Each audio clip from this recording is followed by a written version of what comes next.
League pacesetters Central Coast entertained Sydney FC in their rescheduled Round 15 fixture. A waterlogged pitch denied the Sky Blues the opportunity to breach the four, but a win over the rampaging Mariners would hand them the last playoff spot and provide the perfect pre-Christmas gift. It was a busy afternoon for Dean Heffernan, who hours earlier played the best man's role at his brother's wedding.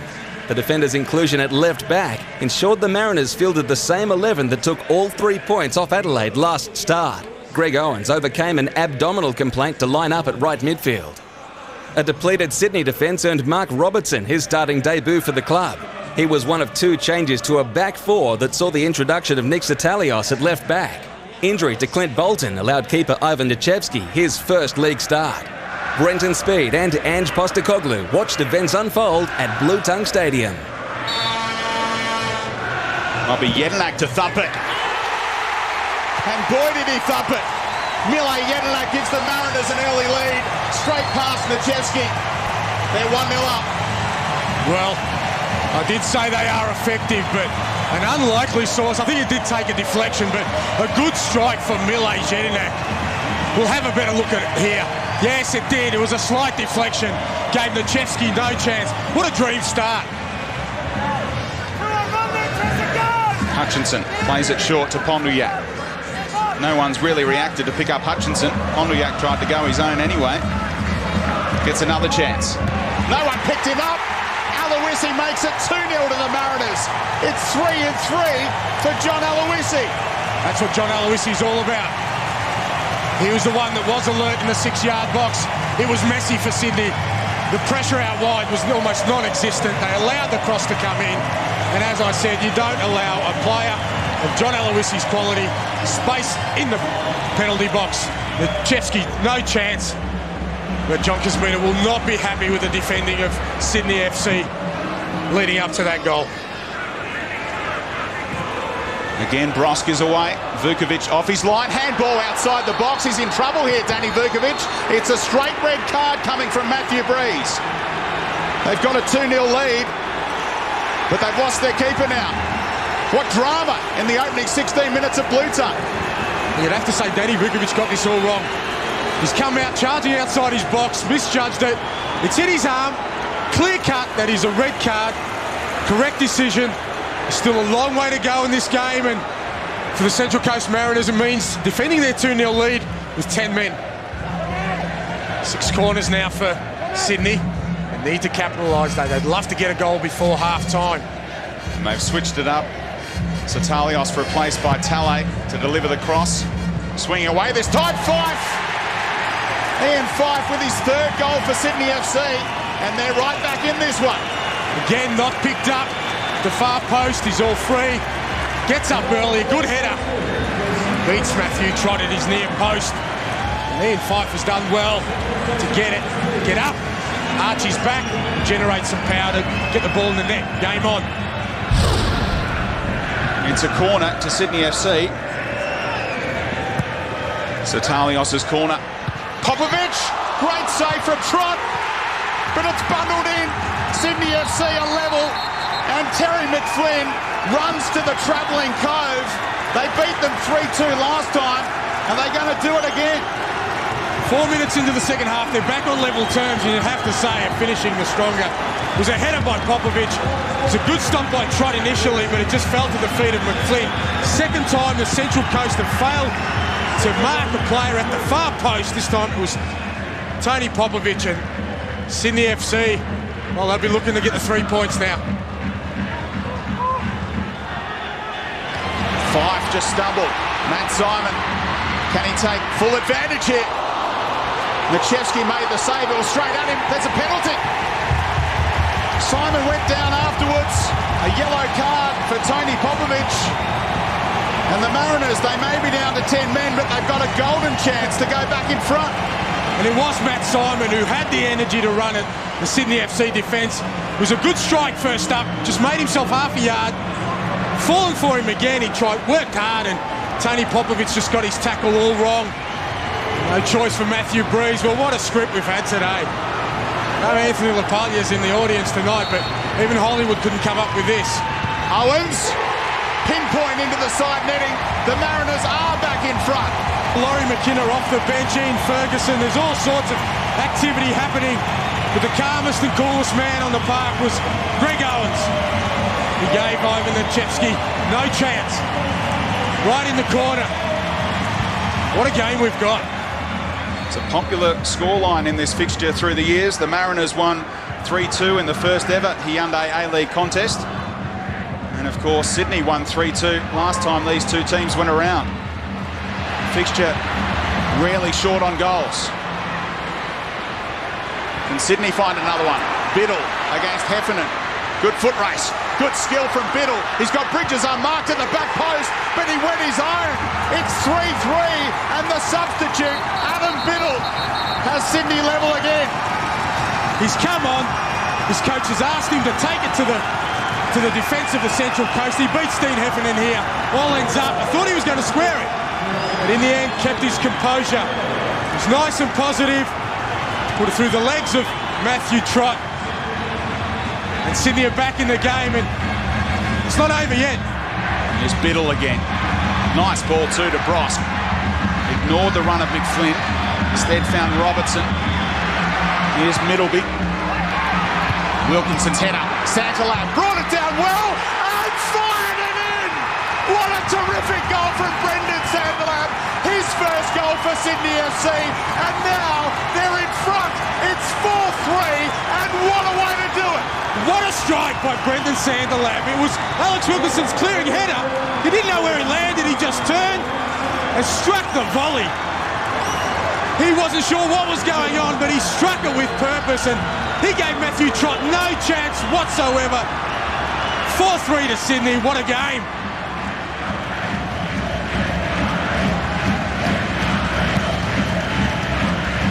Jedinak's flick on. Here's Kwasnik. Unbelievable. The Mariners down to 10 men. It's 4-4. Kwasnik wants the game to continue. They think they can get the 3 points. Oh, this is ridiculous. It defies all football logic. The team that's down to 10 men, almost gone, again rise up. It was Kwasnik, flick on by Jedinak through a sea of bodies. Kwasnik the first to react, puts it through Nechevsky's legs. Ridiculous. Corica, near post run. Coming from McFlynn, here's Talley. Trott came for a moment. Chance, handball on the line they want. Penalty given, and another red card coming the Mariners' way. It's Adam Kwasnik who brought it back to 4-4. He has to go. Let's have a look at this one. Santalab's header. What do you make of that, Ange? There's the handball, the second one. Definite handball. Good decision by Matthew Breeze, and it has been an unbelievable game. Time is almost up. Ufuk Talay against Matthew Trott. He's staring him down. Ufuk Talay has surely won it for Sydney FC. It's 5-4, and that is full time. What a contest we have seen on Fox Sports. Ufuk Talay, superb penalty under pressure. There's really not much more you can say about this game than it has been an unbelievable contest, one of the best A-League games we're ever likely to see. An early Christmas present for this record crowd. Widely regarded as the most beautiful cricketing venue in the world, picturesque Adelaide Oval was the scene of the Reds' epic encounter with Sydney. A sellout crowd of 25,000 rewrote the record books as the biggest crowd to attend a football match in South Australia. Pressure was mounting on coach Aurelio Vidmar, who faced the prospect of his club missing the final series for the first time.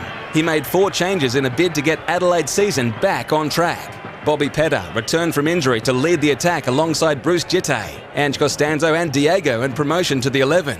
After 2 successful seasons in charge of Adelaide, John Kosmina had the task of dismantling his former club. He made 5 changes to the side that humbled the Mariners. Clint Bolton returned in goal, with Mark Milligan and Ruben Zadkovic promoted to a 5-man backline. Adam Biddle and Brendan Santalab were handed starts in attack. Commentary at Adelaide Oval from Simon Hill and Robbie Slater.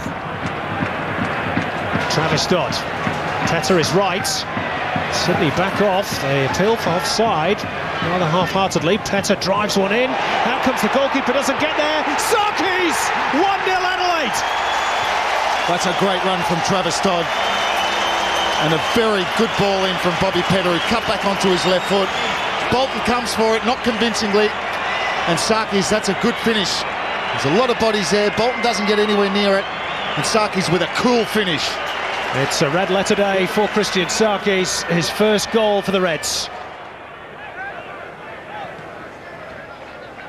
Popovic, now Brosk has sprung the offside trap. Was he dragged back? Matthew Breeze blows the whistle. What's the decision? It's a red card for Robert Cornthwaite.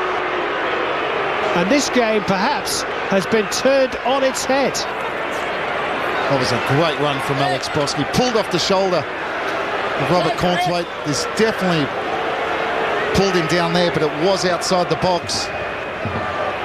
That's certainly quietened down the Adelaide Oval. The game's certainly changed. Oh, what a shot! What a goal from Brendan Santalab! Incredible finish. It's one apiece, and that is a stunner. What a fantastic goal. Technically superb. He's turned, he's thrown a little dummy, he's just stepped inside, set himself.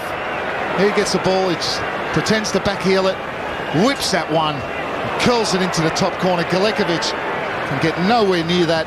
One of the goals of the season.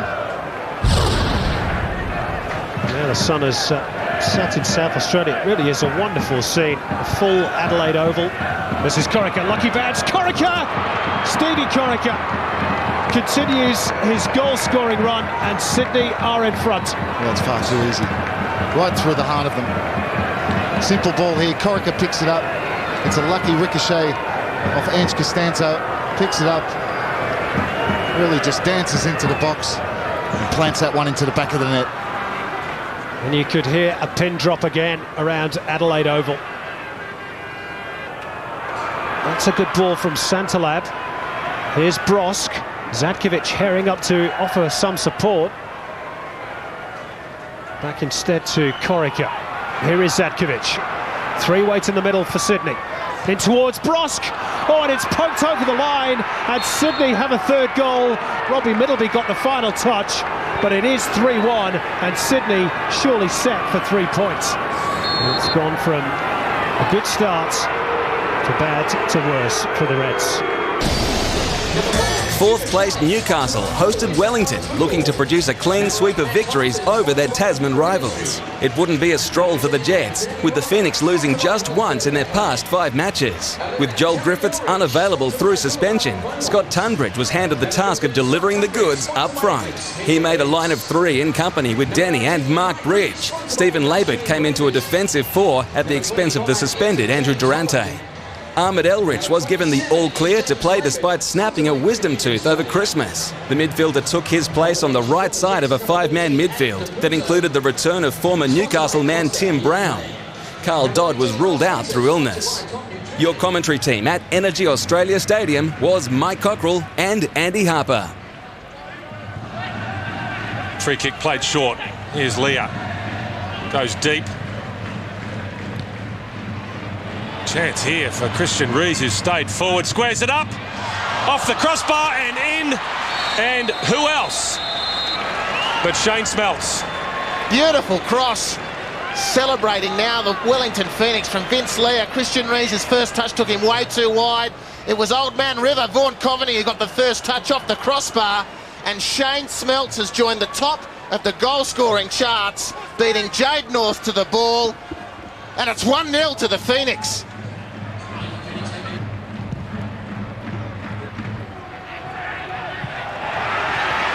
Horrible mistake.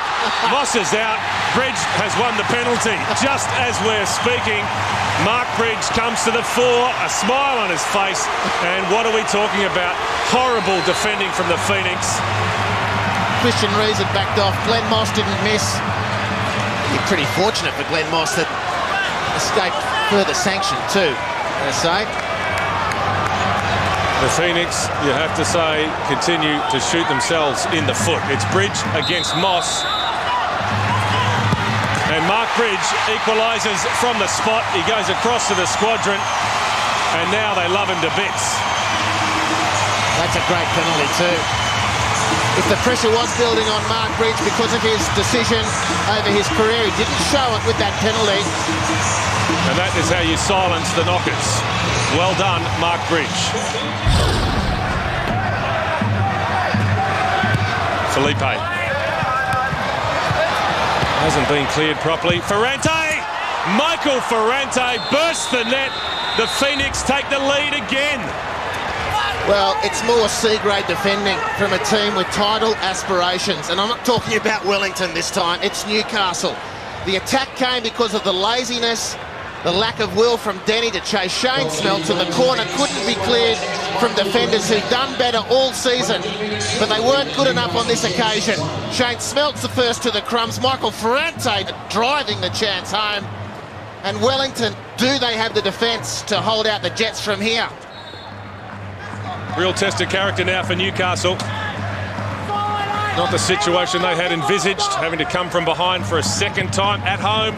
Ulrich goes deep. Strong header from Rees. And Christian Rees extends the lead for Wellington. Phoenix, big trouble now for the Jets. Again, Adam Griffiths beaten by Christian Rees. Ante Kovic cannot get a hand to the ball, and it's gone in directly from Christian Rees. And again, Newcastle, whose defence has been brilliant this season, has collapsed completely in the opening stages of this second half. Christian Rees climbs the tallest, and that's number 3 for the Phoenix. Holland rides the tackle of Brown. 10 minutes left, the Jets in dire straits.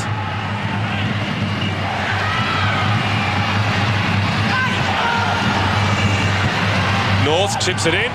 The header is on target. It's a lifeline for Newcastle. And Scotty Tunbridge has delivered the goal. Well, the leadership vacuum has been filled, at least momentarily, from Mark Bridge, who in the last few minutes has demanded more possession of the football.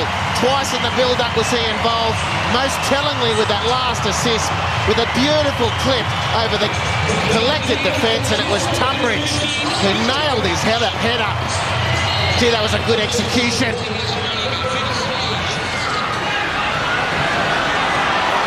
And there is the final whistle. For the first time, Wellington Phoenix have beaten the Newcastle Jets. And what an important win this could turn out to be. Queensland made the long trip to Members Equity Stadium, 11 points clear of their Western rivals and looking to snare top spot. Perth were rejuvenated after demolishing Sydney 4-2 last start and were out to avoid the mantle of wooden spooners. Chasing his 4th win, Dave Mitchell's brief reign with the club was nothing short of impressive. He made 4 changes to a winning side. Simon Colosimo and Nikolai Topor-Stanley made a return to defence, with Tando Valapi preferred in goal. Nikita Rukavitsia was promoted in attack at the expense of Jerry Carpe. One loss from his last 11 games installed Frank Farina as the league's in-form coach. He introduced 18-year-old Taj Minikon to the Raw's front 3 alongside Ronaldo and Robbie Cruz. Danny Tiato made a return from injury to take his spot in the heart of midfield. Brenton Speed and Ange Postecoglou called this one from Members Equity Stadium. Aynaldo's flick on. Finds Minikon. Cruz, no offside flag. Robbie Cruz opens the scoring again. A sucker punch from the Queensland Raw. They had no possession so far, no real chances. Superb reverse pass by Minikon.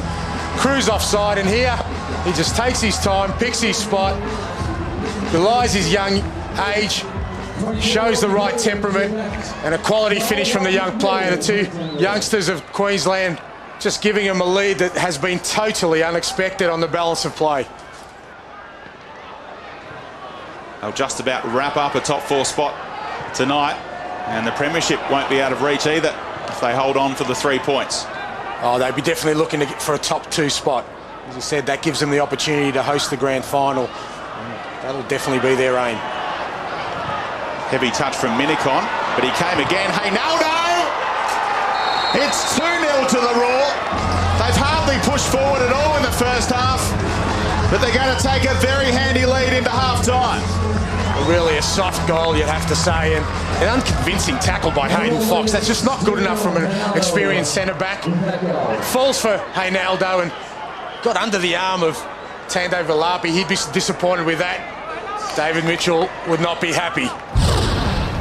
Coin towards Rukavica. Good strength from Ognanovski.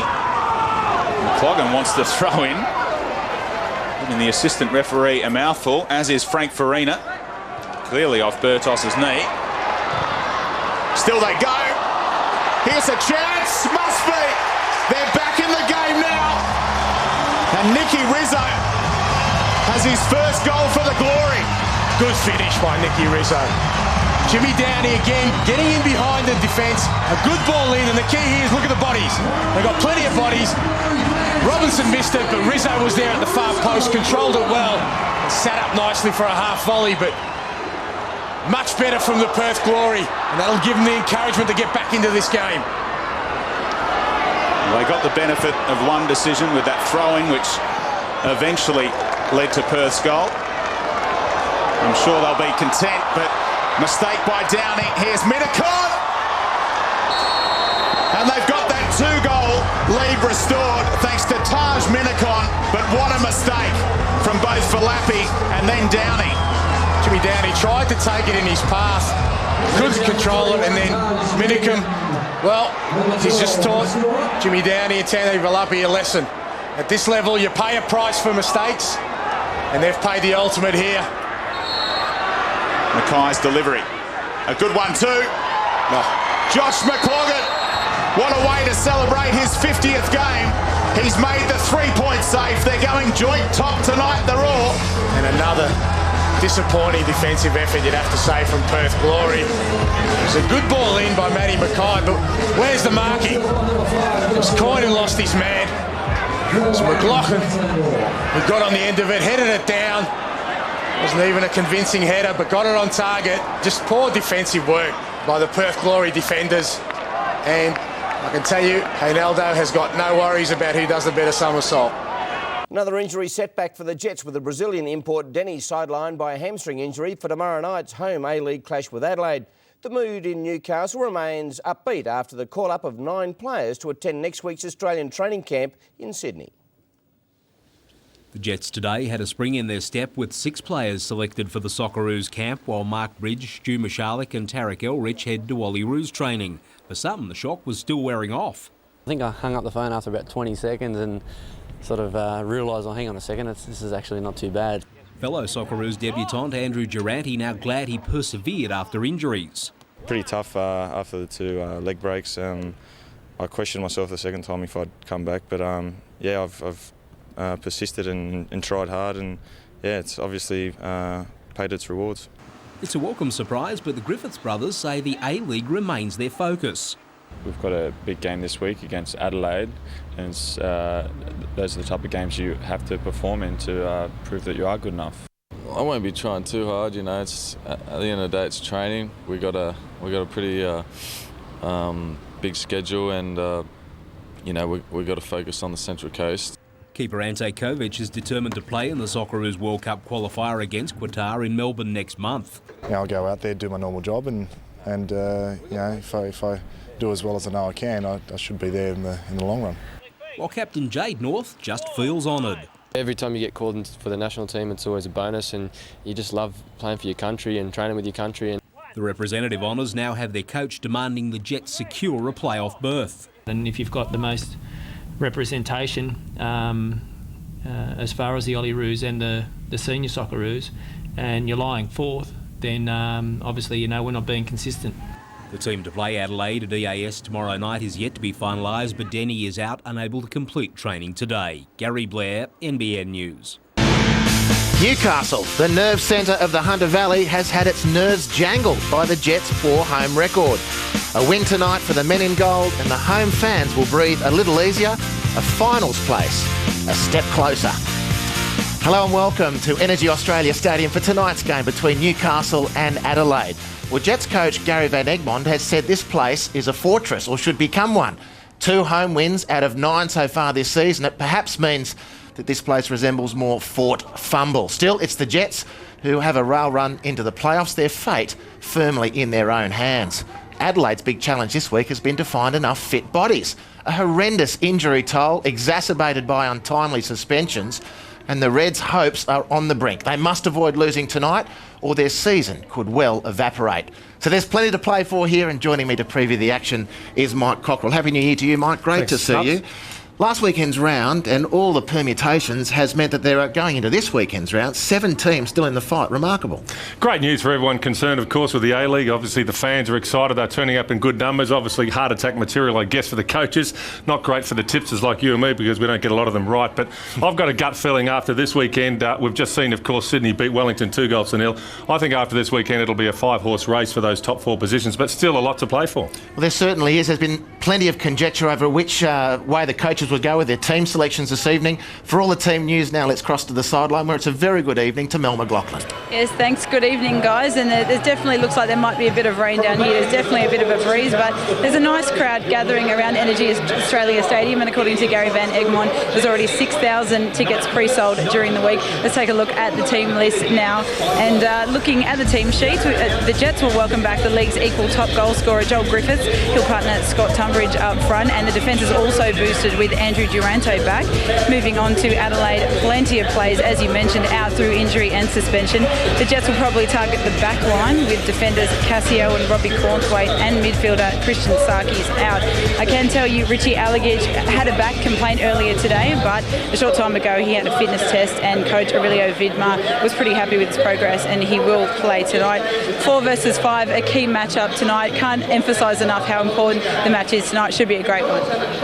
It certainly should. Thanks very much, Mel. We'll catch up with you a little bit later. Well, on the teams, Mike, particularly Newcastle, Stu Michalek, who's been a real bedrock of their successful season so far, finds himself on the bench. Is that a result of his less than par game last week? No, I've got a feeling it's a result of Stewie being honest enough to putting his hand up and saying he wasn't completely fit for this game. I think Gary Van Egmond asked his midfielder leading into the match, as late as, in fact, early this afternoon, whether he was 100%. He let the player really decide whether he would be selected. In the end, Stewie Michalek said, I'm not ready for 90 minutes. We know he's had a lot of injury problems, so he drops to the bench.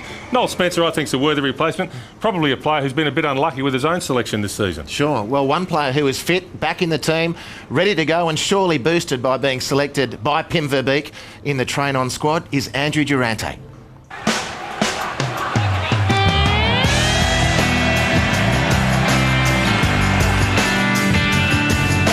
We do a lot of defensive work at training, and the assistant coach, Mark Jones, takes us a lot on defensive work. So yeah, we pride ourselves on trying to keep a clean sheet every game, and hopefully the strikers can do their thing and get a goal.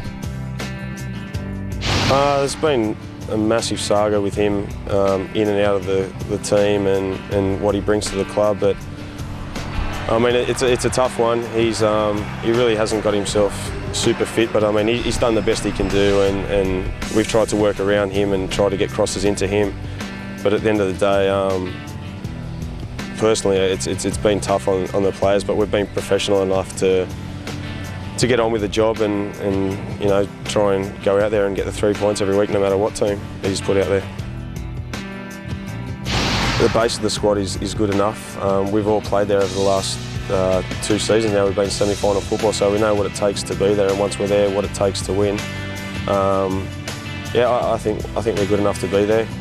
Looking at the other teams, I think, although we haven't had a very consistent year, but when we've needed to win games, we've pretty much come out and given it everything and been close to I mean, we should be pushing for a top 2 spot, really. Let's just I don't send him Christmas cards or get well soon cards.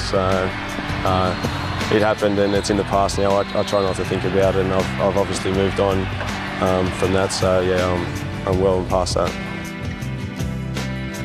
I'm pretty keen poker player.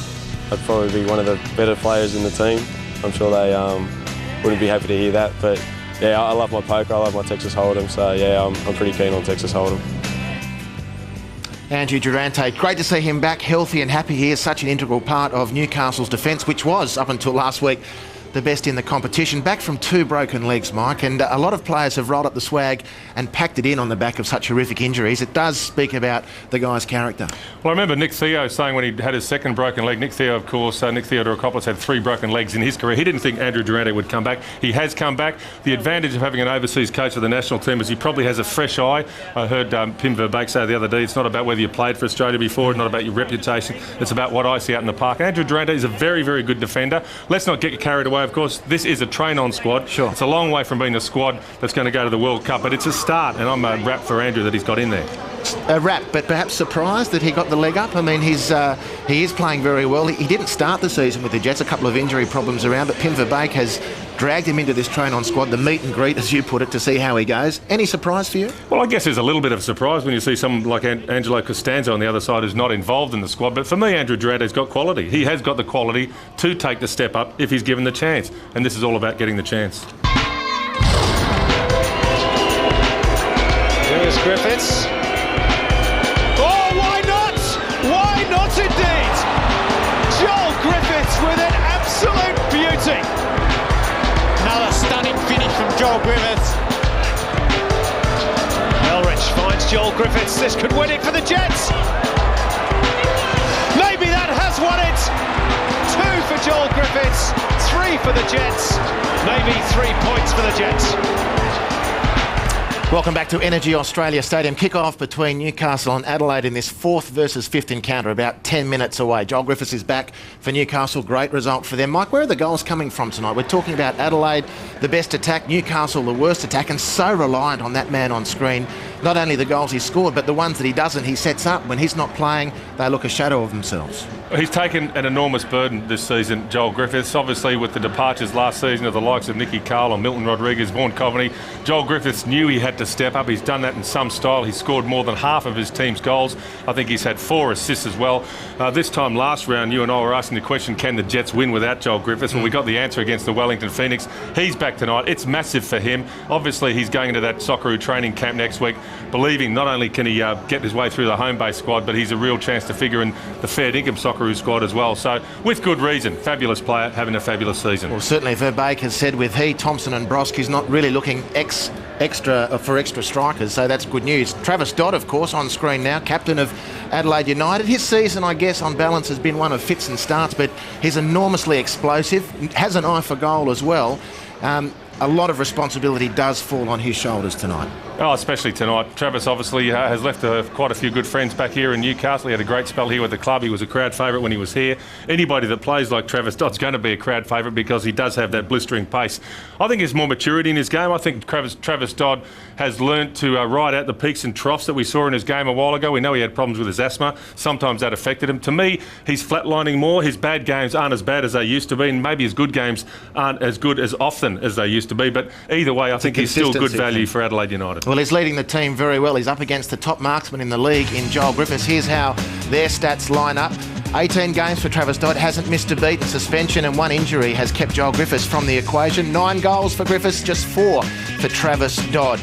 The assists, pretty interesting there, 3 apiece, and Joel Griffiths, as we said, if he's not scoring, he's setting them up for his team. Pretty even the shot stats, and on target, well, both could perhaps do a little better on that line of the ledger as well. 4 yellow cards for Joel Griffiths, hence the suspension last week, and Travis Dodd travelling nicely on the 2 yellow cards. Well, where is this game going to be won, Mike? We talk about someone like Matt Thompson, who ever since the start of the A-League, and certainly in Newcastle, has been moved into that left-back position. He's been given the nod for Pim Verbeek this evening, for the train-on squad this evening. In a rejigged Adelaide team, do you expect Matt Thompson perhaps to get forward a little more?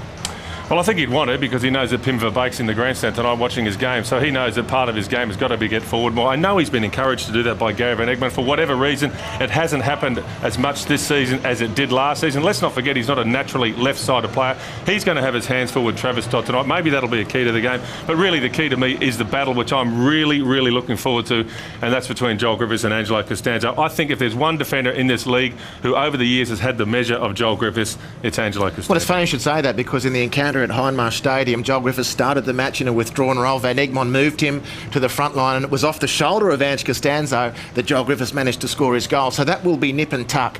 Going into this game, we talked about Richie Alagic earlier in the evening. With all the injury problems and suspensions, to have your most senior player, as far as experience is concerned, carrying an injury, that has to be a huge concern for Adelaide. It's a worry. It's a worry. Richie did the fitness test, but when you've got a bad back problem, as those of us on the wrong side of the ledger know, it can be pretty painful. I think it's going to be a struggle for him to run it out. I certainly don't expect to see Richie Alagic, who I think has almost the most completed crosses in the competition. I don't expect him to be hitting the byline much. He'll be a lot more solid tonight. But I still say, and I repeat again, Adelaide have the ammunition. They're good enough. This is their grand final. I think they're going to win it. Is the fact that it's a grand final for them enough, Mike? Let's get your thoughts on this game, where it's going to be won and lost. The motivation is massive for both teams.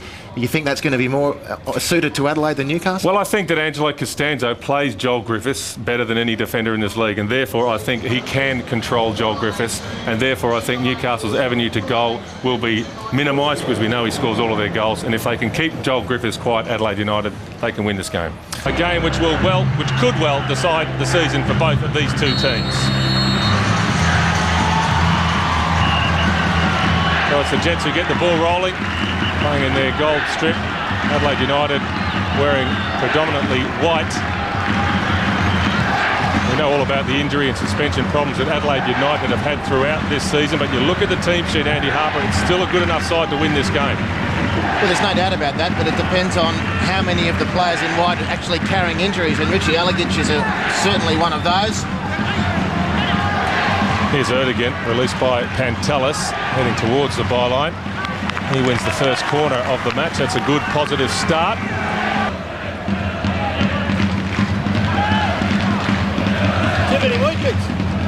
It's interesting to look at the way Newcastle have lined up. James Holland, who has been so prominent, the focal point of a lot of talk around the league, is playing in a very wide position in right midfield. Tunbridge and Griffiths tangles with Susak, and what's the referee going to produce here? It's a card of the yellow variety for Milan Susak, who was caught wrong side. The pure acceleration from Joel Griffiths played him into trouble. It was a nice ball looking to get him behind the Adelaide defence. Susak really caught scrambling. It's Scott Tunbridge who started well. The thing about Joel Griffiths in these situations, a clear foul by Susak, but you look at the way Griffiths engages the defender. He almost invites the foul in those tantalising areas. It's one of the reasons why the number 9 for the Jets has been so successful and effective this season. Just over 30 metres out from goal. There's 3 in the wall for the Reds. Holland's delivery is whipped in, and there's the first goal, and it's Joel Griffiths.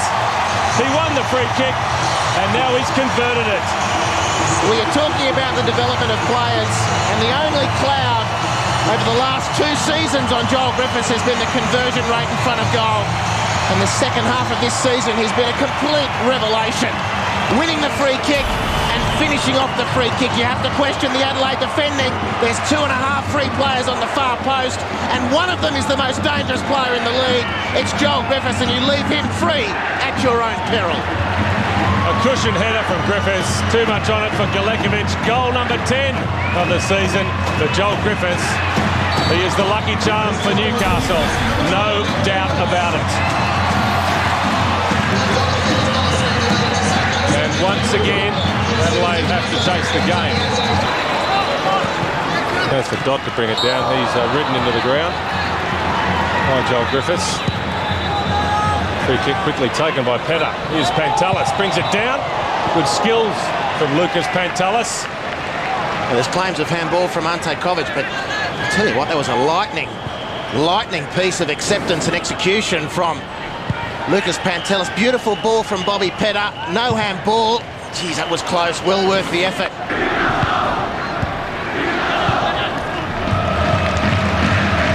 Barbiero. And Barbiero has dived in. That's a very crude challenge on Mark Bridge. Peter Green. And just a yellow card. That's just exuberance, frustration, all rolled into one. Lucky he did no damage here, Barbiero. Ordinary challenge. He's a lucky boy. He's a lucky boy. And Adelaide are a lucky team. He tried to make up for a poor touch and inexperience, exuberance, all those things, but in the end, I reckon he's a very, very lucky footballer. Bridge has done well again, ever so well, Bridge. And look at that cover from Richie Alligat. Superb work from the veteran. He's forced Bridge away from goal. Early cross in, late run from Holland. The volley could have been number 2. Well, James Holland went for instep. He should have gone for side foot. Very difficult to get the knee over the ball and hit it with lasers as he's tried. It's a great burst from Mark Bridge, and credit the setup play from Scott Tunbridge. Credit also Richie Alligat's recovery. Unfortunately for the Reds, it didn't come to anything. Bridge spots the run of Holland, who went to hit the cover off the ball, and he should have looked to steer it towards the far post. A great chance for Newcastle.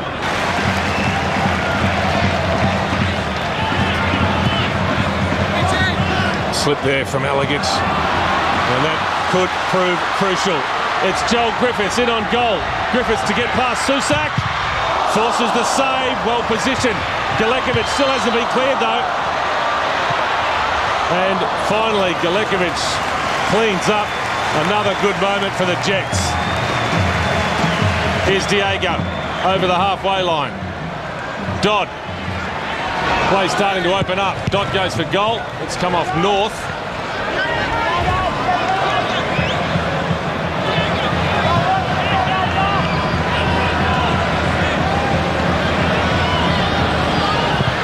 Erdogan looking for Jete. Kovic again backing himself, getting off his line.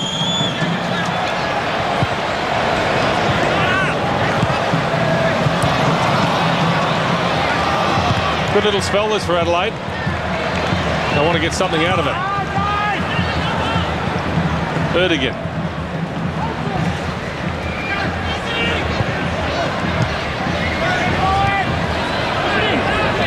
Pantelis looked up and saw only Jete in there.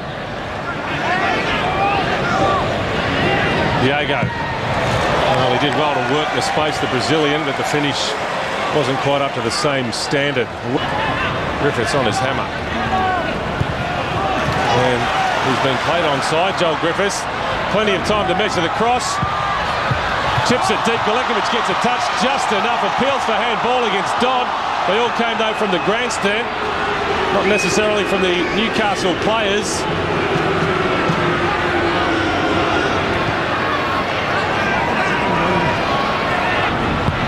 Barbiero.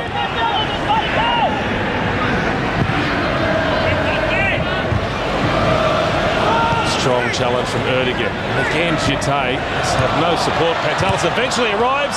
Almost an own goal. Pantelis! Lucas Pantelis squares it up. And Adelaide get their reward. Do they ever? And you have to say, on balance, they deserve it. A very nervous moment just earlier with a potential handball decision going the way of the Reds. But it's Lucas Pantelis with that right foot. What a challenge from Issy Erdogan there.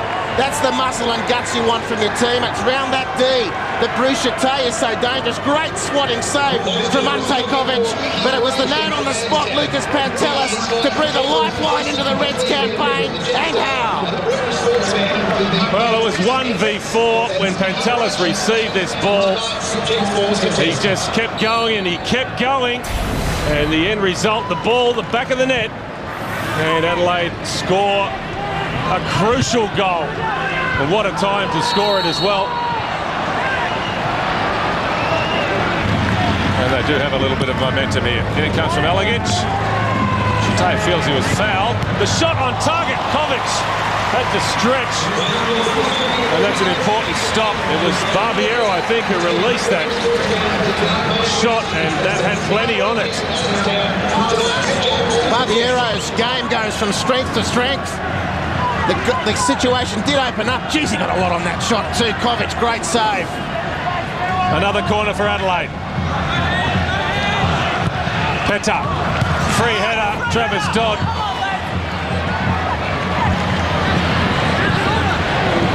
Ulrich, awkward bounce.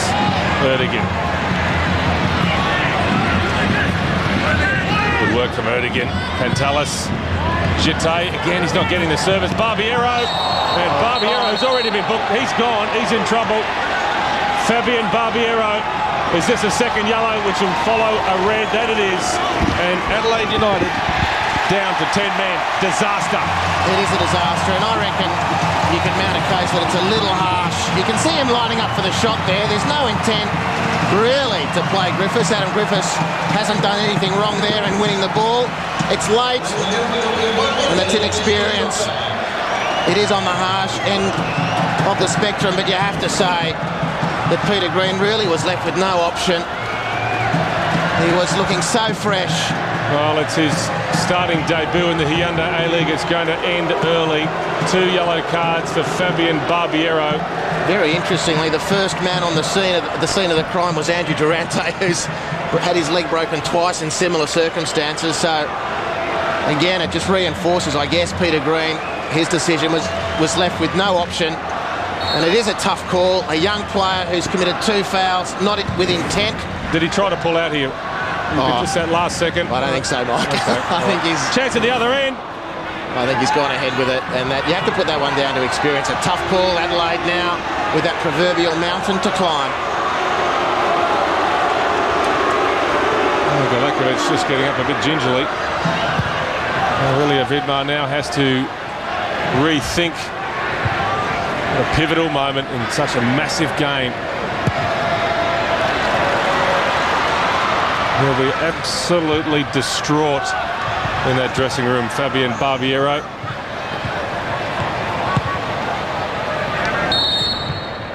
Almost the last action of the half, and it produced a red card for the Reds, but what a game we've had so far with the promise of more to come. Joel Griffiths getting the Jets on their way, but Lucas Pantelis with a good finish to square the ledger for Adelaide United. At half-time here at the Energy Australia Stadium, it's the Newcastle Jets 1, Adelaide United 1.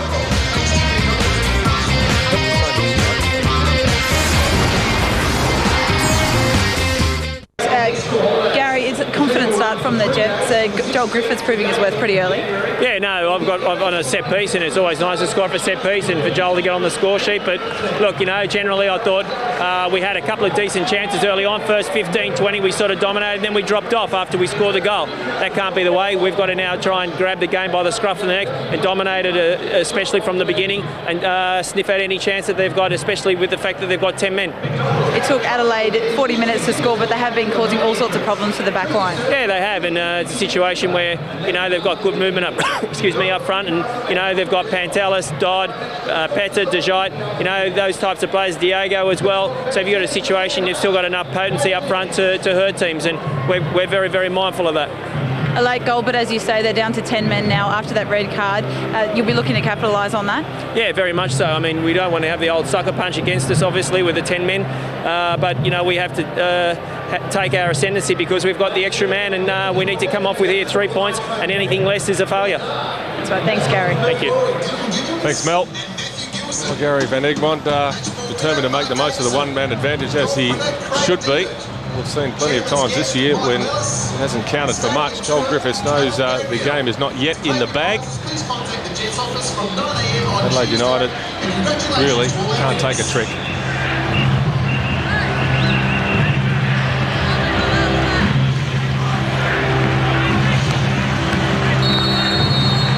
A look at the watch from Peter Green. The second half underway. The biggest 45 minutes of the season so far for both of these two teams. Newcastle win this game, and they will certainly have 1 foot through the door of that final series. At the moment, Adelaide United will be thinking a point will be a good outcome from this difficult situation. Well, they certainly will. Keeps them very much alive, but they've got 45 minutes to hang on, and they can still do some damage with Bruce Jeté playing the lone ranger role up front. We'd expect they can afford to sit in, be compact, and then hit on the counter-attack with the immense pace of Travis Dodd and Lucas Pantelis. Bobby Petta chiming in as well as an extra man. They're still good value, Adelaide, if they're smart about it. The Jets certainly had the wobbles towards the end of that first half. Come off. Pantelis with a dummy. He's got in behind North. Good ball in. Jeté lunges. Chance here for Dodd. Travis Dodd didn't get onto it at all. In the end, a simple save for Ante Kovic. Could have been so much more. The Jets over the halfway line on the counter. Pass though left short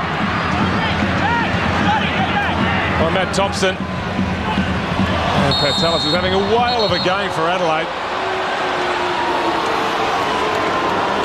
And a card for Jade North.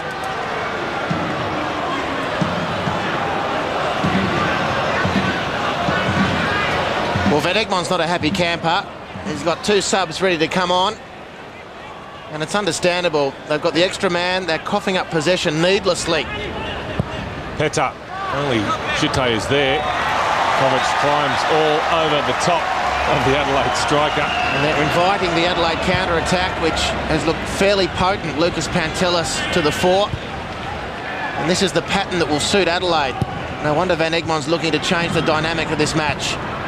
Holland, upended by Peta, who really is rolling up the sleeves of Dutchman. Not renowned for his defensive work. He's fired up, Bobby Peta, and the coaching staff love it. That's good leadership. Very senior player. The whole coterie of football technique. You can see them just clapping Bobby Peta there, encouraging him, exhorting him for more effort. As you said before, or in fact in the first couple of minutes of this game, this is the time he has to stand up and be counted for Adelaide United. Bobby Peta, been there, done that.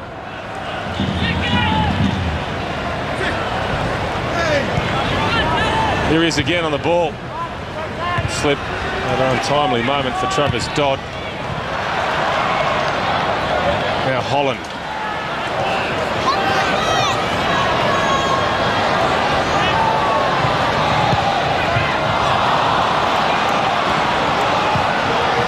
Pantelis gets away from Adam Griffiths. Accelerates into the space. Chite. He's wide, Bruce Chite. Cuts inside to his right foot. Bruce Chite squares it up. Travis Dodd. Wasteful from Travis Dodd.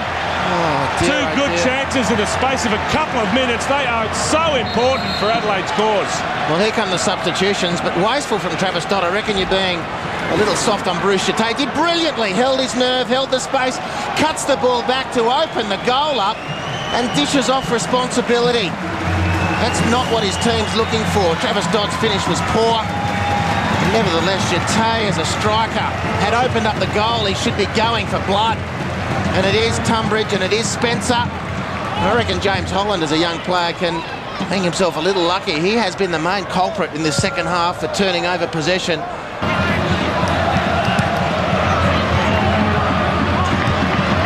Thompson. Intelligent touch from Griffiths. Joel Griffiths in on goal. Well, normally he buries those chances, Joel Griffiths. He is a jack-in-the-box. He is so hard to handle. He did well, though, Eugene Galekovic.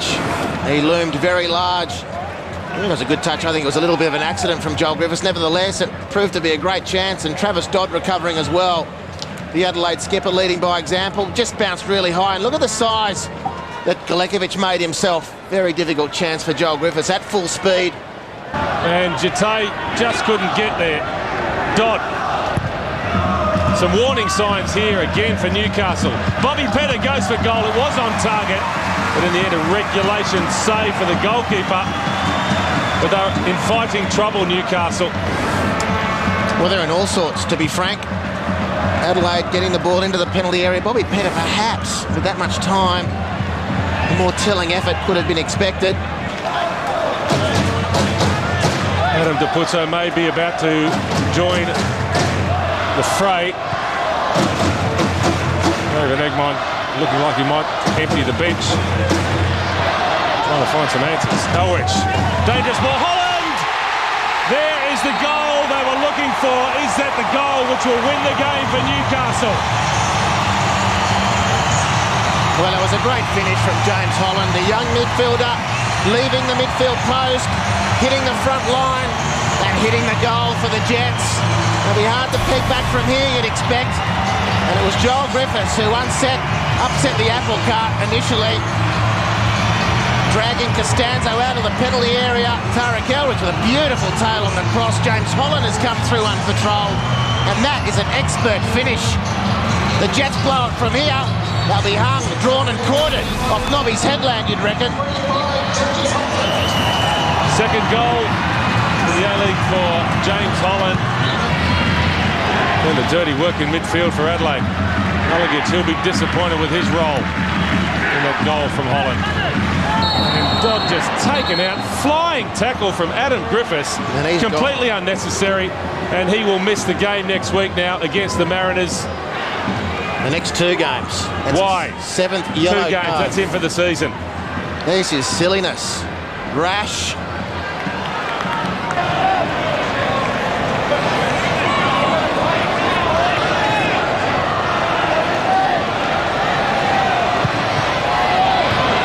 Bridge gets past Costanzo, looking for Griffiths with a cutback. And then, well, Adelaide, what a strike from Adam Griffiths. That was heading in, and I think it was Costanzo who flung himself at the ball. I think it was Diego, Mike. Well, he didn't know much about it. He doesn't know where he is. Or was it Susak? I know they're all copping raps at the moment. Bridge could have milked a penalty here, stayed on his feet. Susak read that brilliantly. That's the pat on the back for him. And there's Diego, and it was Costanzo. No, it was Susak. Susak. Who cares? It was one of the men in white, and they're still alive. That was travelling corner for Newcastle. They want a goal.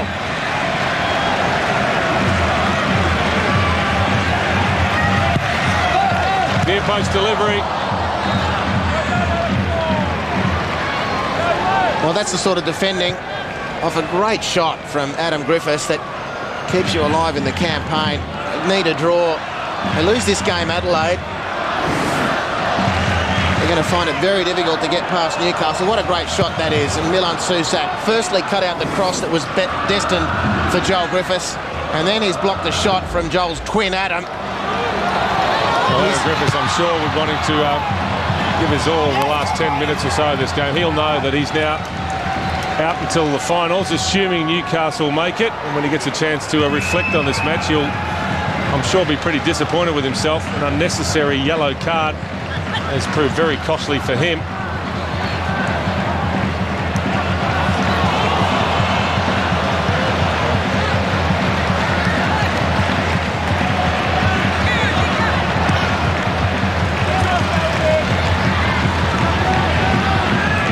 Jason Spagnuolo has moved onto the left flank, which has put Lucas Pantelis into the centre of midfield. A good change, good bit of coaching from Aurelio Vidmar. Here's Travis Dodd. Deep ball. Spagnuolo will reel it in. Good turn from Spagnuolo, and he's won the corner. Well, there's still hope for Adelaide. Don't write them off just yet. There's no doubt about that. Al Del Vecchio voicing his support for his team. 5 corners now for Adelaide. Certainly shown plenty of attacking intent right from the first whistle, Adelaide United. Now it's James Holland who's going to make way for Adam Dapuzzo. Goal scoring sensation. He's looking to get some ice on a tight right thigh by the looks of things. Good contribution. Couple of poor passes which opened the game up for Adelaide in the second half, but otherwise another good contribution from James Holland.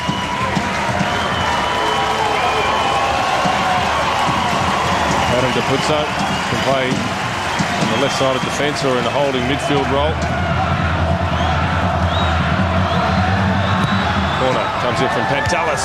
Kovic in heavy traffic, does very well indeed. Here's Diego. Wants to get away from Adam Griffiths and does so. The ball inside was easily picked off by Ushalik. And that was too hot to handle from Joel Griffiths. He overhit the pass. Jete got the nudge. Gets the free kick. Another set piece for Adelaide.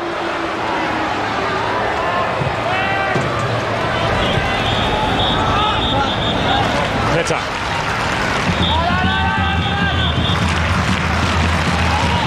Peta onto the left boot.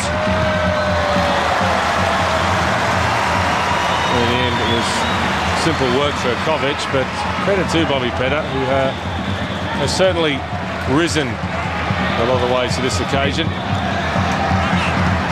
He's still out there, he's still working hard.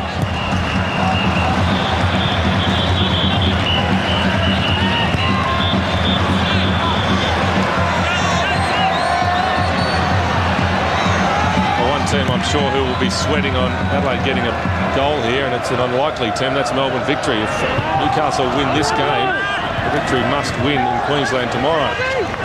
All the pressure on their shoulders.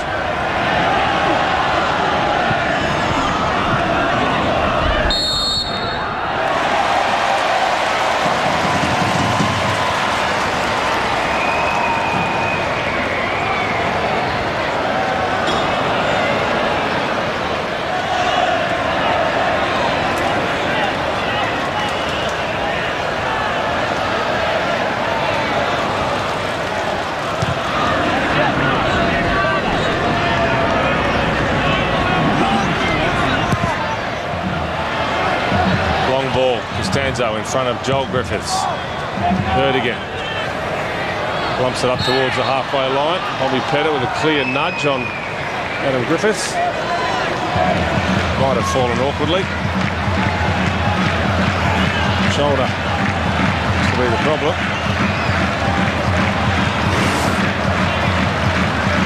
There's Bobby Pettit questioning Peter Green's decision there, and I don't know on what basis. It's a clear foul. Capuzzo. Hoffman.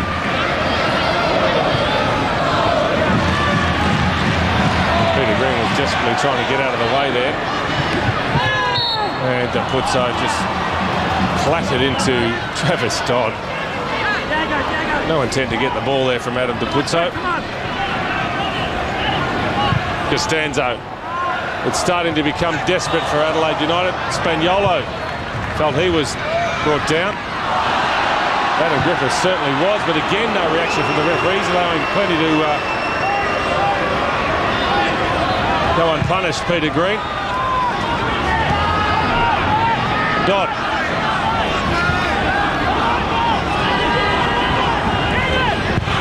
Pantelis. Costanzo now playing virtually in midfield.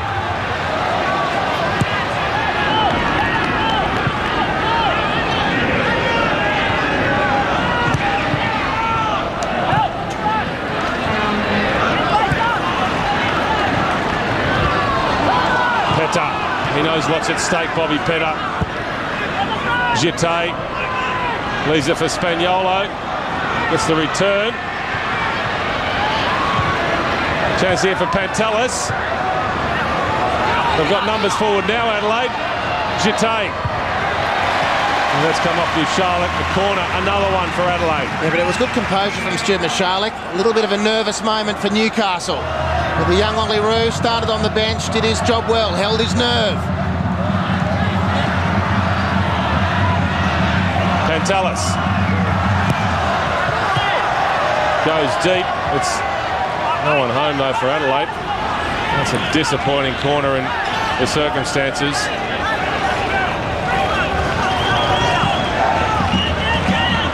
Diego.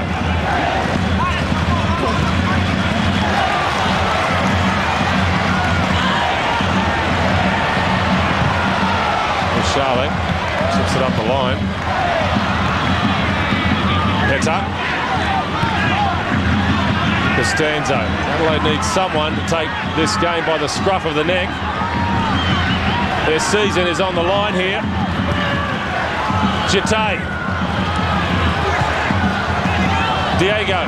Spaniolo wants it deep. It's poor delivery again. It's those sort of mistakes in that final pass that are costing Adelaide. Thompson leaves it for his goalkeeper. Now a chance for the Jets to relieve some pressure. Massive game for Adelaide United. What is their coach Aurelio Vidmar thinking at this moment? Is he watching it all slip away? Maybe. If Newcastle get a third, he is. Joel Griffiths. Chance here. Capuzzo. And it was Izzy and Erdogan with a clearance off the line. I think his goalkeeper was beaten. That could have been the clincher. I think they've been great, Adelaide, tonight. Newcastle have dished up some good stuff in this second half too. Joel Griffiths putting it on a play for Capuzzo. His weaker side, his right foot. Galekovic might have had a play at the ball, but it was Erdogan who was not leaving anything to chance. Tired pass from Pantelis. The mistakes started to creep in.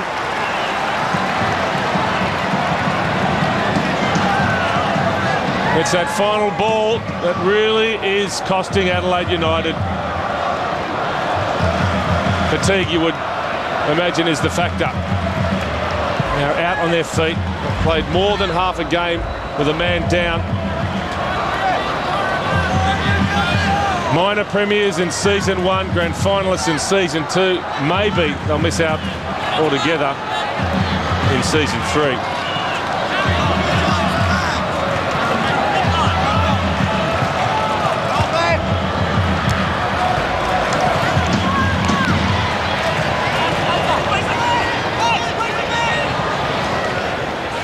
Only a few minutes away from the biggest 3 points of the season. Gary Van Egmond. Griffiths now one-on-one. Looks for Bridge, wrong option.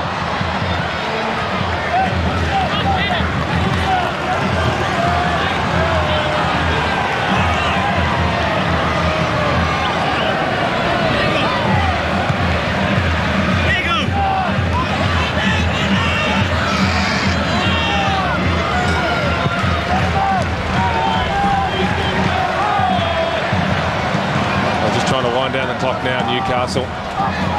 Here's Hoffman. It's catching practice for Galekovic. He needs to get it forward in a hurry. It's Costanzo who's now playing as a striker. We're into the final minute of normal time. Question is how much added time is on the watch of Peter Green. The fans want a third goal from Newcastle to settle their nerves. Hoffman's shot straight at the keeper. Now Peta.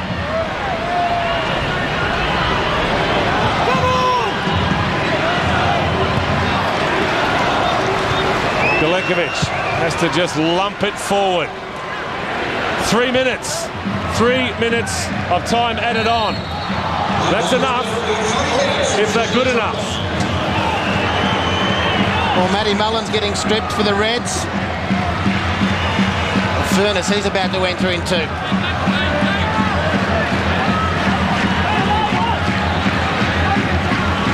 Jonas Sully is also getting rid of the tracksuit. Petter's free kick. Swung in towards a dangerous area. It's an important header, though, from Jay North. And now Griffiths. He's one out. Good work from Erdogan. But he's undone it. Griffiths has it back. Look at the room on that far side. It's Bridge. Mark Bridge. Bridge still going. Galekovic with the block. Still with the Jets. Tarek Elrich, a complete miscue. Well, they just cannot put Adelaide away. Mark Bridge jinking, dancing, probing. Bridge versus Pantelis. Bridge wins that one. Can't beat Galekovic. Adelaide barely alive, but alive they are. The remaining cavalry takes the field. It's Petter off. It's Diego off. Well, Matt Mullen's gone up front. 90 seconds for Adelaide to pull something out of the fire. A point will be gold at this point for Adelaide. Dodd. Half chance, Costanzo. Pantelis. What a finish to this match. A shot. Susak, that was travelling. And Durante got himself in the way. Milan Susak knows that was going towards goal, if not in the goal.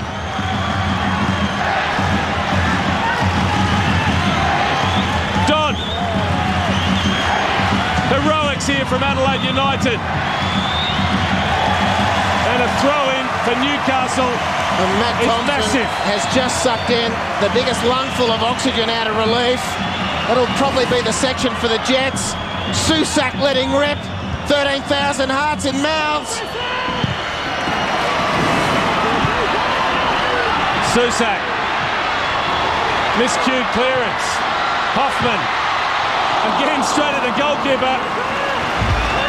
And Eugene Galekovic decides to launch it long, straight to his opposite number, though. Is that the end of the section?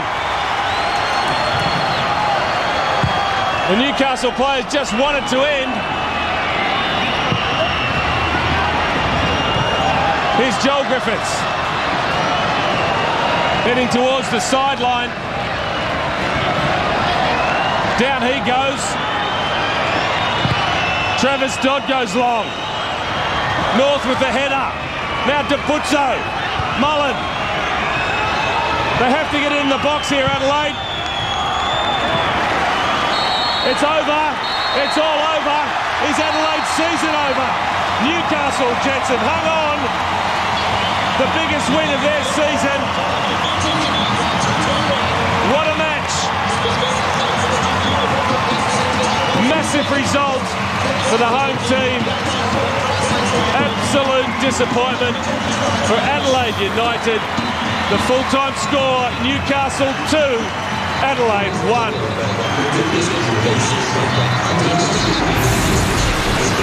Well, a breathtaking effort from Adelaide. It needed to be because Richie Allegets lost control of Joel Griffiths in the first half. 1-0 for the Jets. Probably the best on the field tonight. Lucas Pantelis leapt up in the 40th minute to equalise for Adelaide.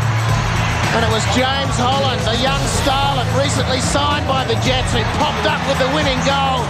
But what a mammoth game of football. What a Herculean performance from Adelaide United. And the Newcastle Jets have edged closer to the top four. Fabulous game of football. Well, what does this result mean for Adelaide United? Travis Dodd is talking to Mel McLaughlin. Thanks, guys. Travis, does this kill off your season? I guess makes it very difficult. Mathematically, I think we can still make it, but another tough week next week in Perth, and then home to Queensland. So it's not looking good. It was no secret that your squad was pretty depleted going into this game, but even down to 10 men, you never stopped trying. So how disappointed are you? Yeah, it was one of those games where the season was on the line for us, and we tried our hardest, and we had the chances, but unfortunately it wasn't to be. So how do you lift again for next week away to Perth? Oh look, we've still got the Asian Champions League to look forward to, so it's important that we keep our heads up and try to get some results before we go into a bit of a break, and then start up for the Champions League. So there's still something to play for, and we need to just keep going. All right, thanks a lot, Travis. Joel, you just can't stop scoring, can you? No, I can't. It seems everything I touch seems like goes in, but I could have had a few more tonight. But pretty happy with the 3 points. It was a good start for the Jets. Yeah, it was a good start, but we seem like we fall in a hole. We sort of like go to sleep again. We get too comfortable, and just glad that we got that second goal. That's right, but what about Adelaide? They never stopped coming at you. Mate, they did not lay down at all. Full credit to them. They had 10 men, and they made it so hard for us. I'm stuffed. I'll enjoy my sleep tonight, that's for sure. Can you put on a price on these 3 points from tonight? It's massive. It makes it 5 points gaps between us and Adelaide now. So we've still got 2 games to play, and we've still got a chance to make the 2 as well. Of course, the local derby next week, not going to be an easy one for you. Yeah, it's a derby. It's a big game. Probably one of the biggest games so far for us, and they'll be looking for the 3 points just as much as we are. All right, thanks a lot, Joel. Thank you. Well, as he said, Joel Griffiths, it was a massive win for the Newcastle Jets. These are the stats from the game. 50-50 possession. Adelaide with the bulk of the time of the opposition half. They had more corners as well. No offsides, incredibly, in the entire game. 29 fouls in the match. And there were 5 yellows and 1 red. And that really did prove to be the turning point. The red card from Fabian Barbiero just before half-time. Attack stats, again, Adelaide with more shots. Also more balls into the opposition box, but it was 9 shots on target for Newcastle. 5 saves apiece from the respective goalkeepers, Eugene Galekovic and Ante Kovic. Massive game for Newcastle. Their fans thrilled to bits by the outcome. Only their 3rd home win of the season. And this is what it means. They've got 1 foot in the door, surely, as we've got 2 rounds to go. Newcastle Jets now with a 5-point buffer on Adelaide United. And Melbourne Victory now must get a win in Brisbane tomorrow night to give themselves any hope of closing that gap. Massive game here at Energy Australia Stadium, but what about this one from Suncorp Stadium? Get out there if you can. Huge game. The league leaders, Queensland Roar, against the champions, Melbourne Victory, who are fighting for their lives. Our coverage from 8 p.m. Eastern tomorrow night on Fox Sports 1. Well, what a game here at Energy Australia Stadium. I should point out a game again on Sunday, the last game of the round, of course. How could I forget the glory at home to the Mariners, Members Equity, Sunday 9 p.m. on Fox Sports 1. And the big game coming up next month, February 6th, Australia against Qatar, the first game of the World Cup qualifying campaign. We'll bring it to you live and exclusive from the Telstra Dome in Melbourne.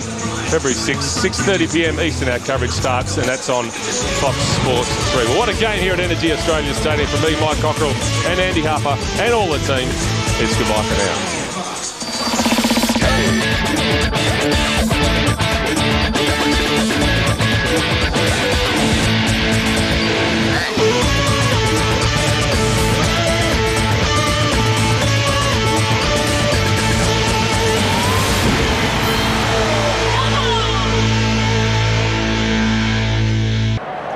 Looking to halt the Harbour City's winning trend was the reinvented Phoenix, who are still a mathematical chance of making the four. One loss from their last 6 matches made the New Zealand franchise a tough proposition to beat at home. Brazilian midfielder Felipe was looking to add to his season tally of 3 goals. He took his place in the centre of a 5-man midfield that included the promoted Richard Johnson. Carl Dodd returned from illness to stabilise the defence. Steve Corica's impressive form of late was rewarded with a call-up to the Socceroos training camp. The experienced playmaker joined Terry McFlynn in the heart of Sydney's midfield. Ufuk Talay returned from suspension and was a straight swap for the injured Mark Milligan. Fred de Jong and Harry Nata watched events unfold at Westpac Stadium. Now the ball delivered to the back post. I think it was Christian Rees just caught ball watching there. And Centeleb coming off his left shoulder. Felipe with the delivery, good delivery at that. Ball challenge for the finish, great save from Bolton. Elrich with the strike. Ball bubbling around the penalty area. And eventually Steve Corica gets it forward to Brosk. Oh, this was the game of pinball at the other end. See Coveney going to ground. I think it was actually came off Talay's chest. A great strike by Ulrich. Again, hitting legs. And the Phoenix trying to hold on to the break. McFlynn in space, time to measure the cross. Great ball in. And Zatkovic with the diving header possibly could have done better there. Great ball from McFlynn. Good lead-up play too by the Sydney side. I think just unable to direct his header on goal. Now here's Centelab going for the 1-2. Corica, Middleby pushing straight into the right wing position. Middleby with the delivery. And a handball there against Richard Johnson. Looked like a very harsh call. Looked like just a bad first touch. It's raised up, struck him on the hand. Yeah, led with the wrong foot. Should have led with his left to clear the ball, Richard Johnson. Well, he scored here last time in the last minute from the penalty spot to deny the Phoenix a win. Can he open the scoring this evening? Ufuk Talay. And Glenn Moss comes up with the save. Moss the hero.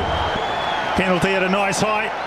And once Glenn Moss had picked the right way, I think he was odds on to save that one. It's a nice ball in behind to find Brosk. Carl Dodd just slowing the play down. Good shimmy.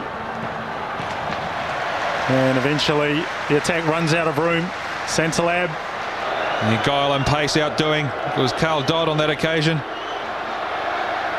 Nice change of direction, a change of tempo from Centelab. Corica plays it short. Quickly. Talay drills it in. Flicked in. And the back heel. I think it's from McFlynn.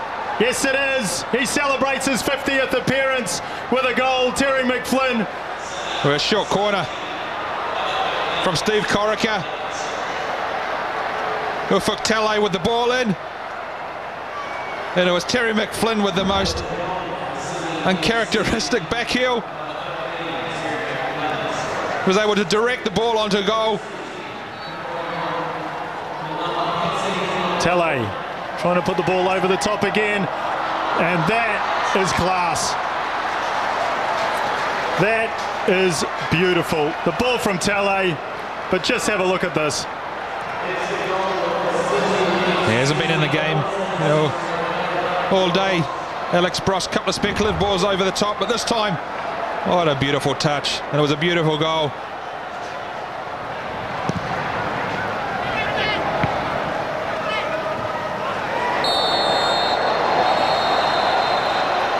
And just a moment, Ross Aloisi is in trouble. Ross Aloisi, straight red card, and not the return that he was hoping for. That's not a great challenge from Aloisi. Lined him up from metres away. Their playoff hopes will disappear as Ben Williams blows the final whistle. And a home season that promises so much for the future for the Phoenix comes to an end. For the second successive week, Melbourne travelled away from home to face an understrength league leader. After seeing off the Mariners on New Year's Eve, the victory met Queensland, who enjoyed top spot for the first time in their history. No wonder then that Frank Farina was full of cheer. The Raw boss had conceded one defeat from his last 12 games. It was a big night for rookie goalkeeper Griffin McMaster. The 24-year-old made his league debut at the expense of the injured Liam Reddy.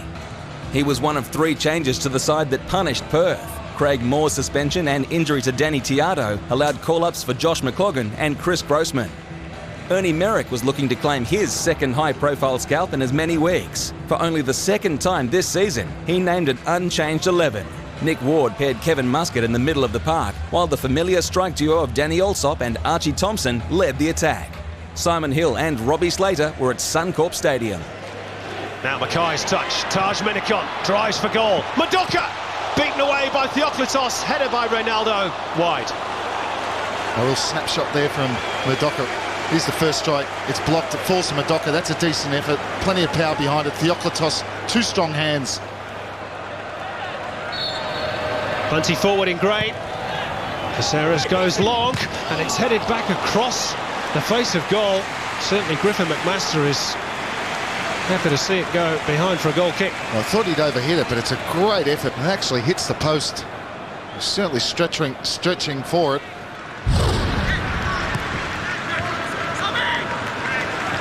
Well, certainly Queensland having the better of the play in this just over 10 minutes of the second half. Meantime, Hernandez exchanging passes with Thompson. Hernandez in, Danny Allsop, 1-0 Melbourne. That's put the cat amongst the pigeons, and Melbourne have the goal they desperately wanted. What a ball from Hernandez. Inch perfect. A swift counter-attack. Archie Thompson pulls off into that little space, feeds Hernandez, he gets his head up. Look at that for a pass in between the goalkeeper and the last defender, McLaughlin. Danny Allsop, all he has to do is get some sort of connection on it. He does, and it ends up in the back of the net.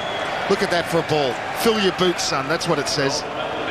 How many goals of that type did Danny Allsop score last season from the promptings of Fred and Thompson for that matter? But he's back in form, back amongst the goals, Danny Allsop. And perhaps, just perhaps, Melbourne back in contention. Now Hernandez though, in space for Melbourne, threads it through, no offside, Archie Thompson, 2-0 Melbourne.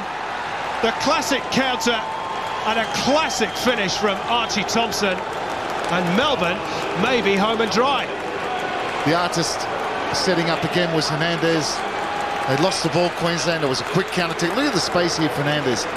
Lovely that, outside of the right boot.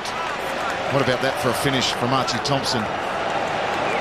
There it is, outside of the foot. Archie Thompson, no hesitation. Doesn't really hit it with his instep, just really passes that high into the roof of the net. Well, it's a long way back now for the Raw. This is Lynch. Minikon takes over. Square ball. Marcinho tees it up. Marcinho! 2-1. Queensland back in the game. Oh, that's a wonderful goal. The ball played in here. Minikon takes this. He gets a toe to Marcinho. There's a foul. He allows play to go on. Hits that with bit of the outside of the right foot. It's got swerve. Goes over Theoklitos into the roof of the net. Wonderful goal. A quality finish by the Brazilian.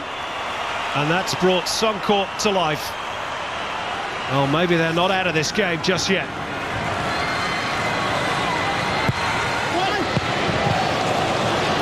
McCloggin. Ball volley towards goal by Simon Lynch. Claims for handball by 2 or 3 Queensland players. Not heeded by Matthew Breeze. They all went up. Hit it sweetly on the volley. It was a great block. It wasn't illegal. Here's the block. It's Kevin Muscat. Oh, that's a penalty. Yep. That's a clear penalty. Has he got time to get the hand away? Doesn't matter. Hits his hand in the penalty box like that. That's a 10. Melbourne perhaps riding their luck. Haven't had much good fortune this season. Now Hernandez. There's space for Archie Thompson. It's a gorgeous pass again from the Costa Rican. This could clinch it for Melbourne. Archie Thompson. Oh, and that's another great save from McMaster. Wonderful save. Keeps his team in it in injury time. Archie Thompson feels he should have scored. He thought he had. Look at that. It's nearly past him. Not only does he get a hand to it, but he gets a strong hand to it. The final whistle goes. The Victory keep alive their season for another week and strike a blow to the Roar's hopes of securing the premiership into the bargain. The champions are tenaciously hanging on to their crown. The Central Coast travelled to Perth in the unfamiliar position of second spot. It was ominous times for the Gosford club, who had leaked 10 goals in their past 2 matches. It was only the second time this season the Mariners had been dethroned as frontrunners. It was a welcome return to action for Stan Lazaridis, following the midfielder's controversial ban for substance abuse. The former Socceroo lined up in his customary role on the left flank. Jamie Harnwell returned from suspension to lead the line, while keeper Jason Petkovic was recalled to the 11 after breaking his leg 14 months ago. Ex-Sydney FC fullback Alvin Chekali was signed as short-term cover for the injured Dean Heffernan. The Avispa Fukuoka defender was one of 6 changes to Laurie McKenna's 11. Paul O'Grady and Nigel Bogard earned promotion to the back 4, while keeper Danny Vukovic returned from suspension. There were starts for Greg Owens and John Hutchinson. Your commentators were Brenton Speed and Ange Postecoglou. Colosimo rolls it to Fox, and the crowd around Members Equity throw their hands in the air. Now they've turned it over, and a real chance on the break. Pondulyak sees Petrovski on his own. Here's Sasho Petrovski. Well, they butchered that, the Mariners. Well, Sash Petrovski definitely butchered it, but the lead-up play was perfect. Pondulyak here, he waits for the opportunity, slips it into his path. It's just his first touch that lets him down. In the end, had to rush it.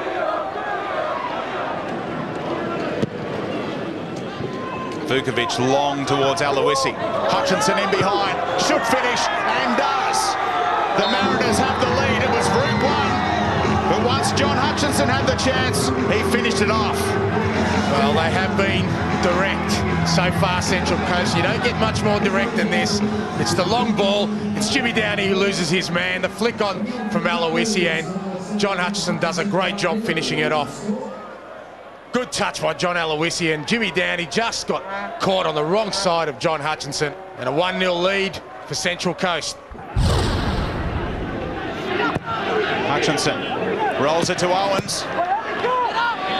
Hit one from a similar position last time the Mariners were here. This time it rebounds to Rukavica, who's away. Bertos making a run in the middle. Rukavica went his own. And it clipped the crossbar off Fancy on the way through. It certainly did clip the crossbar. There you have the dynamite pace. Chekali struggling to keep up. Bogard looking for the central area, but Rukavica going directly for goal. And he struck it well.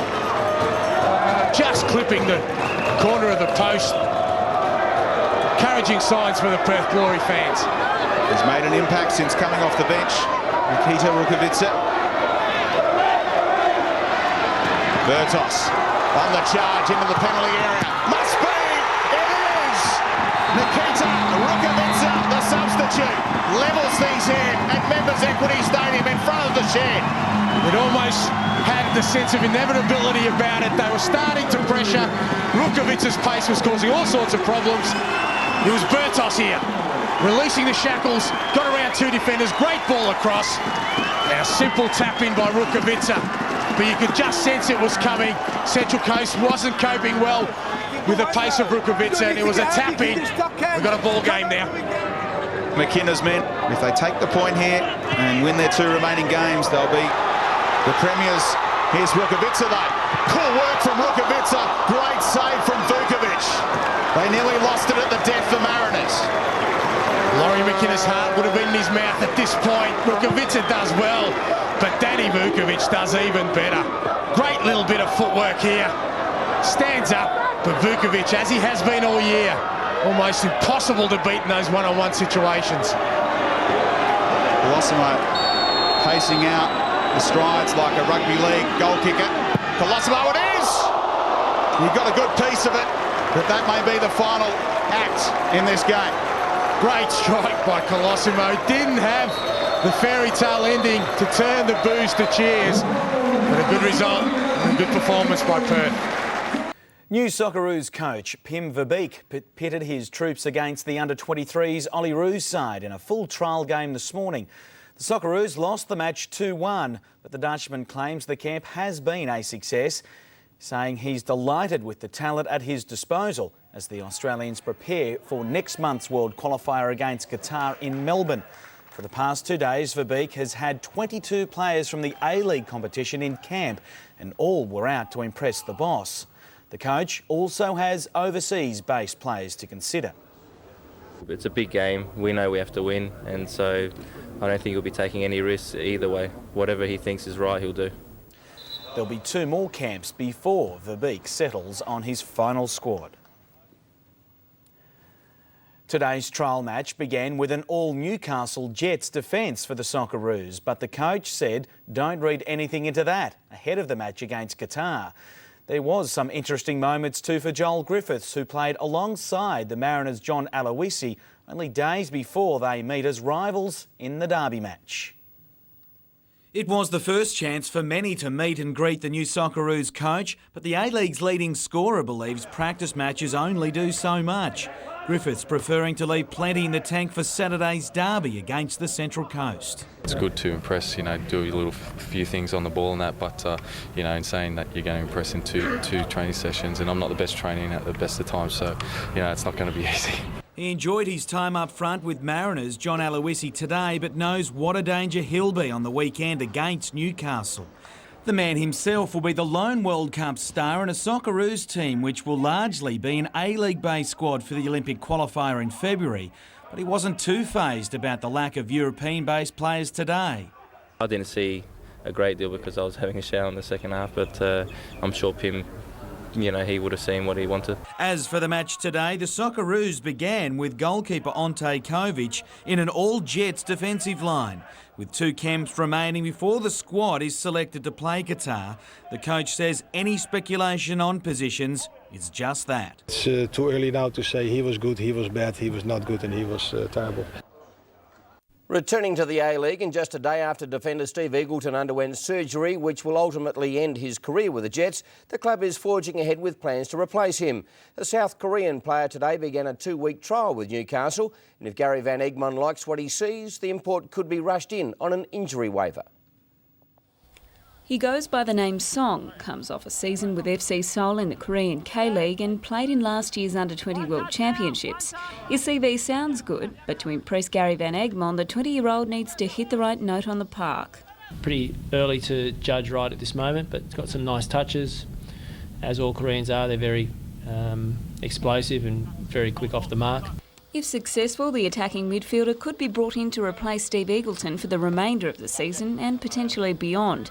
As for this weekend's F3 derby with the Central Coast, it remains to be seen whether the Jets will stick with starting veteran Noel Spencer in midfield over Stuart Mashalik. With so much on the line, the coach is playing his cards very close to his chest. It might be in a situation that either of them play, or it might be a situation that both play together. Adam Griffiths' suspension could open the door for Stephen Labert in a game that will have a significant impact on the makeup of the top 4 leading into the finals. Each teams have had their injury suspension worries, so it makes it very tight at the top. But if we win this weekend and a few results go our way, there could be 4 teams on 31 points. Jessica Phyllis, NBN News.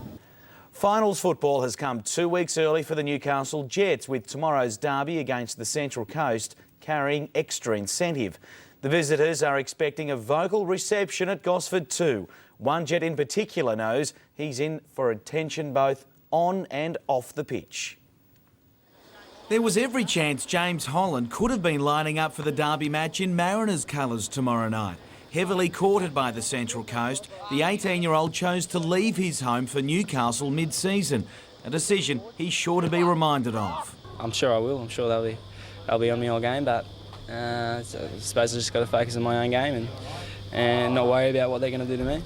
Derby or not, there's so much to play for, with a top 2 spot and with it, qualification to the Asian Champions League effectively on the line. And it's important for us to really have a go at them. You know, we're not going to sit back, we're not going to try and play counter or anything like that. We're going to have a real go.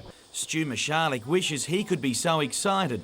The Olyroos midfielder continues to struggle with an energy-sapping stomach illness, which is threatening to ruin his finals campaign. I've been doing everything right to try and shake it, but it feels like I'm banging my head against a brick wall at the moment. Having already missed almost 2 months of football earlier in the season due to an appendix operation, Mishalik is now struggling with fatigue. It's already cost him a starting spot, and with finals and a new contract to sort out, the talented midfielder is unsure where his future lay. At the moment, I'm not really certain, you know what I mean? Like I said, I'm just really frustrated at the moment. I'm no use to anyone.